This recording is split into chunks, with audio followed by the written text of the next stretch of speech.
je vous souhaite la bienvenue dans notre méditation « Notre Dieu est merveilleux » dont le titre est « Le dépôt ». Et pour cette cause, j'endure ces souffrances. Mais je n'en ai pas honte car je sais en qui j'ai cru et je suis persuadée qu'il a la puissance de garder mon dépôt jusqu'à ce jour-là. 2 Timothée 1, verset 12. Quel est ce dépôt dont parle l'apôtre Paul dans ce célèbre passage de l'Écriture?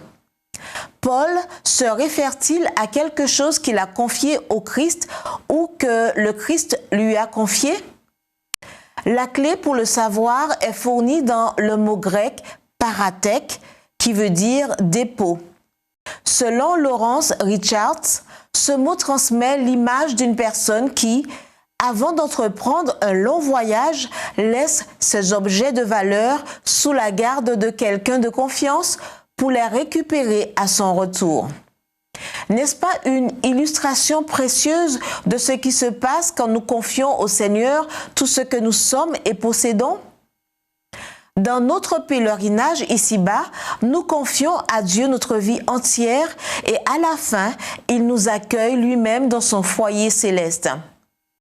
Notre texte d'aujourd'hui a une deuxième explication. De même que vous et moi avons placé notre vie entre les mains de Dieu, n'est-il pas vrai aussi qu'il nous a confié un dépôt? Voir 1 Timothée 6, verset 20, 2 Timothée 1, verset 14. Selon Charles Bradford, nous déposons en Christ et il dépose en nous. Nous lui confions la garde de notre vie et il nous confie à son tour la prédication de l'Évangile. Cela signifie dans la pratique que si nous avons vraiment confié notre vie au Seigneur, il nous a aussi confié sa parole, afin que nous la gardions dans notre cœur et la prêchions par la puissance de son esprit, peu importe les conséquences. N'est-ce pas ce qu'a fait l'apôtre Paul? Quand il écrivait cela à Timothée, il était emprisonné à Rome pour avoir prêché le nom de Jésus-Christ. De plus, certains de ses compagnons de prédication l'avaient abandonné. Dans des circonstances si difficiles, qu'a-t-il dit? « Je sais en qui j'ai cru. » Et vous, savez-vous en qui vous avez cru? Croyez-vous en outre que Dieu est assez puissant pour garder ce que vous lui avez confié?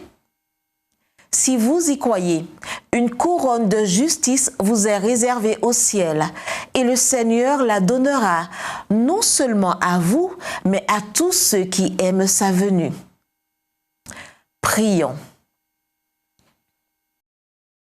Merci Jésus, car tu es digne d'avoir toute ma confiance. Je remets ma vie entre tes mains pour que tu la maintiennes fidèle jusqu'au jour où je recevrai de tes mains la couronne de la victoire. Merci, en outre, de m'avoir confié l'honneur de prêcher ton saint évangile en ton nom. Amen.